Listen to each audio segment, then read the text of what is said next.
What's up, everyone? ARealChud here. Coming back with another truth nuke, straight to your fucking eardrums. And today I'm going to talk about debt and an excerpt from Moralia by Plutarch, a Greco-Roman philosopher, uh, and how just encompassing debt is. So, if you're watching this video, you're a young guy, you're probably in debt. You probably got some student loans, or you got a car, or um, you got some credit card debt, which is really fucking nasty. Credit card debt's dreadful, by the way. You should avoid it at all costs, at all times. But specifically pertaining to student loan debt, that is also I think the trickiest of the type of credit that you can apply for, because when you get in student loan debt, you're fucking 18 and you have no idea how much money is actually worth, and B, it's non-dischargeable, at least within the United States. If you declare bankruptcy, it's still not wiped off your fucking plate, which is just, I think, criminal. But I don't want to, talk too much about the morality of debt. Talk about more of the psychology and how it actually fucks with your brain. So I've noticed this within myself. I've had a pre-debt self and a post-debt self. So recently, I knocked off all the loans. I had student loans. Obviously, I went to university, got a job. I did the right thing, and I didn't really grasp how dreadful loans and debt is on the mind. So obviously, I knew it was hanging over my head for 4+ years whilst I was at university, and it didn't really fully occur to me until I graduated, right? Because you get that little grace period after you graduate, and then the fucking interest starts kicking in. And it's stressful. It's stressful in a way where you're not even able to get it out of you. If God forbid something fucking happens, and I have to declare bankruptcy, it's still not even wiped away. It's not even wiped away, which is just nuts. But there's definitely a change in people, and I think people that are heavily in debt are fucked up in the head. And this isn't really a new phenomenon. This has been recorded and known and understood for over 1,000 years now. Plutarch wrote about it, and so did a lot of other people, and most people can actually kind of see this in others and certainly in themselves. If you've been in debt before and then you've gotten out of it, and it's still normalized, which is just nuts. This is why I think a lot of depression is existing within my generation. A lot of Zoomers are bundled up in a fuck ton of debt. They're doomer. They don't know what to do. They can't really get out of it, so they're constantly sinking, and the interest is compounding and working against them. And I feel for you, man. If you're in debt, I feel for you. But you should do everything in your power to get the fuck out of it. You should break yourself in half, because it's better to have literally zero than be negative. And the worst negative is student loan debt, because you can never get out of it unless you pay it off. Literally the only way out of it, unless you can get it forgiven somehow through some government service. But 9 times out of 10, you're paying back that student loan. There's just no other way around it. And if you're in debt, Godspeed, man. So, kind of pivot back a little bit. Plutarch wrote an essay over 1,000 years ago, back during the Roman times, in a book called Moralia. And there's an excerpt called What We Ought Not to Borrow. And despite it being, real fucking older than most countries that are currently standing, it is still a truth nuke. And I'm going to probably just read some excerpts out of it and kind of explain what he's saying and how it kind of applies in the philosophy that you should be taking on concerning debt. So I'm just going to read a good chunk of the essay. I'll leave a link in the description, but start from the top. Plato in the Laws forbids people to take any water from a neighbor's land unless they have dug on their own land down to a layer of potter's clay, as it is called, and found that the place will not produce a flow of water. For the potter's clay, being by nature oily and solid, holds back the water that reaches it and does not let it through. But He says, those shall have a share of others' water who cannot get any of their own, for the law gives relief to those in want. Ought there not then to be a law about money, that people shall not borrow from others or resort to other people's springs, who have not first examined their resources at home and brought together, as from little trickles, what is useful and necessary to themselves? But now, because of their luxury and effeminacy or their extravagance, they make no use of what is their own, though they possess it, but take from others at a high rate of interest, though they have no need of doing so.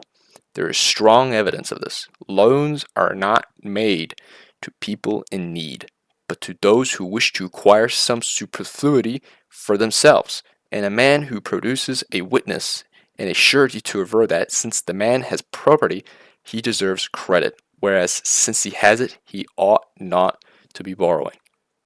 So, what Plutarch is making here is a pretty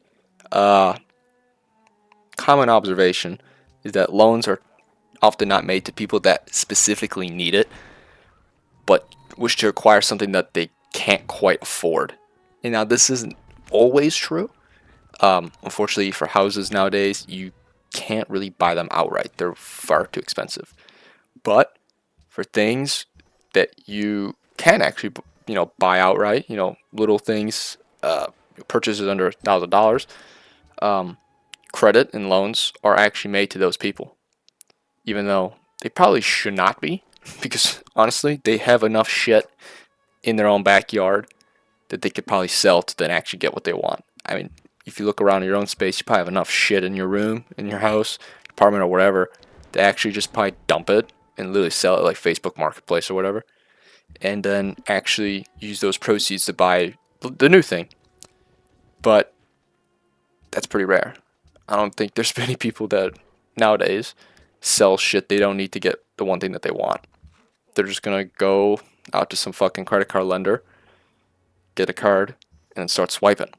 So the first rule here is like, hey, if you want to get something, first exhaust what you have, in your own room before you start, leeching off other people's money and having to pay a higher cost because your dumbass is paying interest.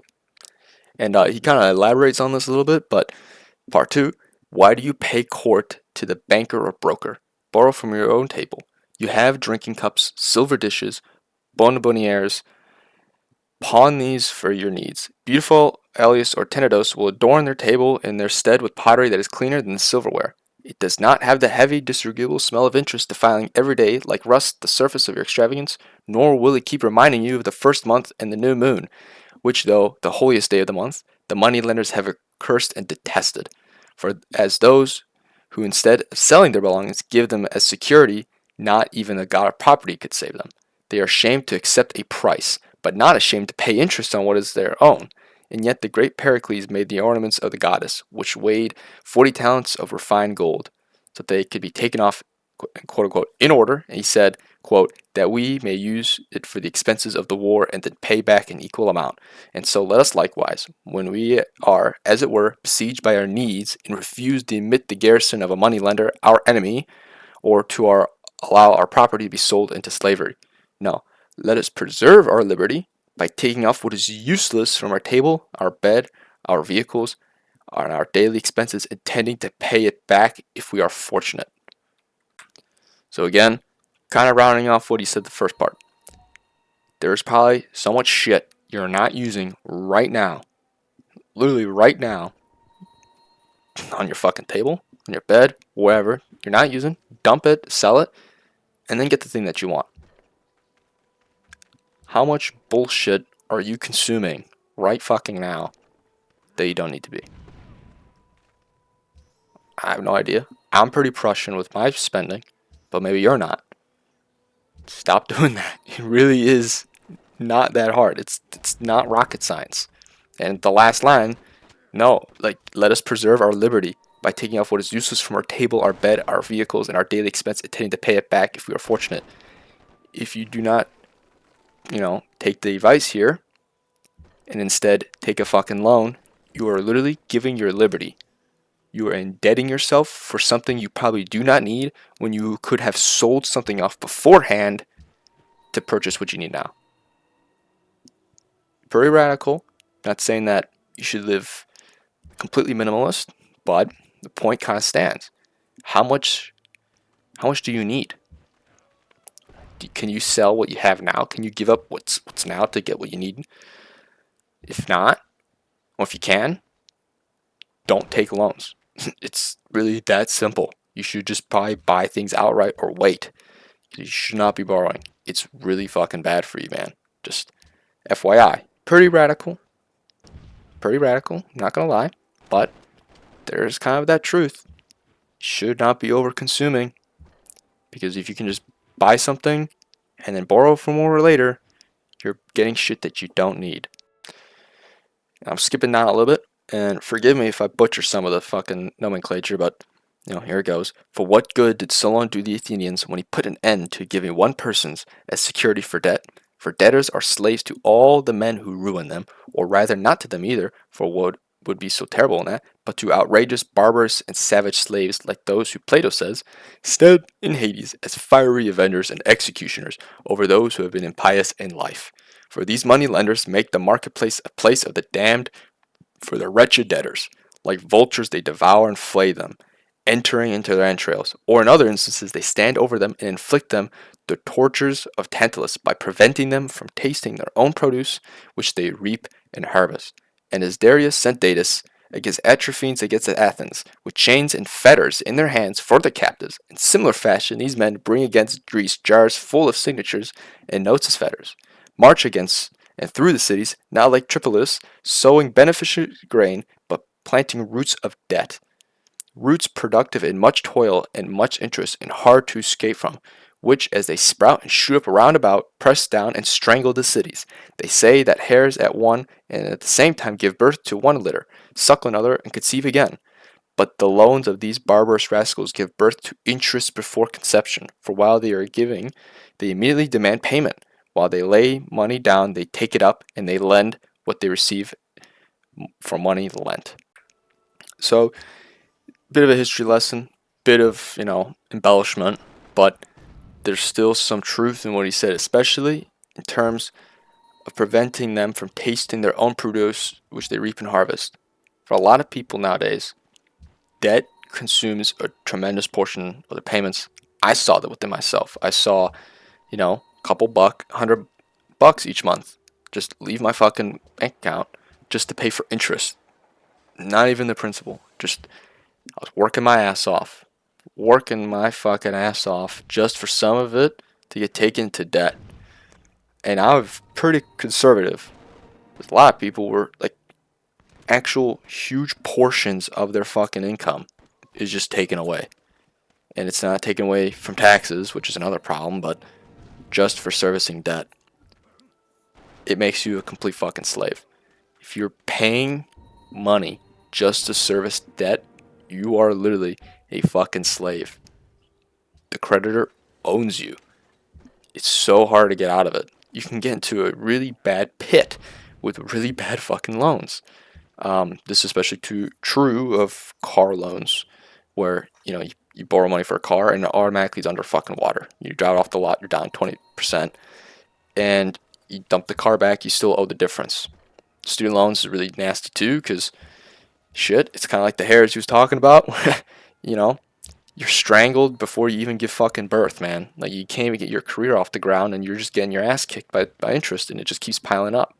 So it's pretty nuts that this guy, thousands of years ago, was probably able to see, the economy that I have now and how bad it is. So, again, I skipped a portion. I encourage you to read it yourself and kind of digest it, but I'll keep going. So, first part here, kind of repeating what he said before. If you don't need to borrow, fucking don't. Very simple. Because ultimately, it will be pretty nasty. And he also makes another point here, saying, bring up this proverb, I am unable to carry the goat, put the ox then upon me. And it's a very simple thing. It's like, if you can't afford it now, and then you borrow money for it, you really fucked yourself over. Because you couldn't afford in the first place, and now you got that exact same thing, and you're paying more than what you know can afford.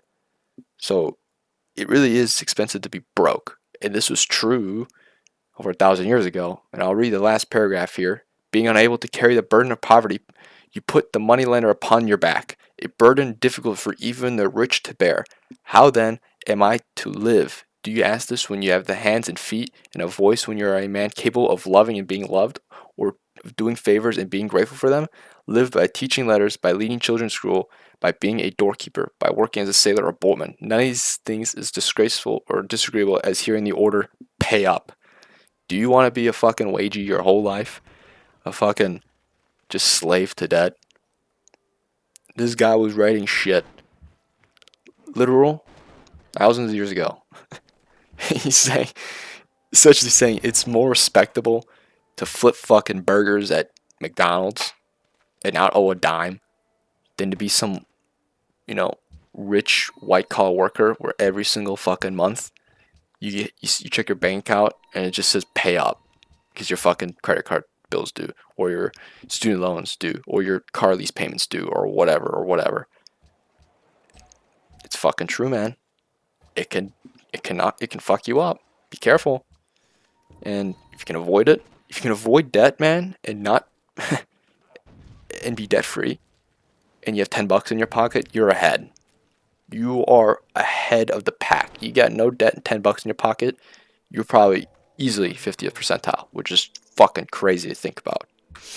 There's more of the story, and there's other paragraphs, but I don't want to kind of inundate you and waste too much of your fucking time. But there is a great joy and a great happiness in not owing anyone anything. I've noticed this personally. When I was in debt, I was pretty down. I was pretty fucking anxious all the time. I get out of debt, I feel pretty good. And it's called reducing that leverage. Reduce the leverage that debtors have against you, or creditors have against you as a debtor. If you can't fucking carry the goat, you are not capable of putting that fucking ox on your back. And a lot of things are not worth borrowing for. Cars, by the most part, unless, you know, for absolute necessity, then get a car lease. But if you can avoid it, pay cash. Student loans, man, shit. If you go for a student loan and degree, you better hope at the end of that fucking rainbow there's a job waiting for you, because the last thing you want is to have this big fucking ox on your back and you have no fucking farmland to till. You got no way of paying back that ox you owe. Make sure you got a backup plan. You're better off, honestly, flipping burgers at McDonald's and not owing anyone anything than having like a 6-fig job but like $400,000 in debt. It's a radical notion. I think in the long run you can get out of it, but there's a lot of fucking risk. You are constantly burdened by debt, and this is noticed by a guy from the Greco-Roman period, and you should still live by it to this day. Anyway, I'm getting pretty tired. I got shit to do tomorrow. I gotta go to work. I gotta get paid. So I hope you enjoyed the video. Leave a like, leave a scribble for me if you could. Check out the actual essay down below in the description. It's a whole book. Morality is a big ass, compilation of essays and speeches, but this one kind of struck a chord because it's still fairly relevant. And how you should approach debt. I'll probably make another follow-up video, but for now, have a good rest of your day. Chill out. Stay the fuck away from debt, man. Peace.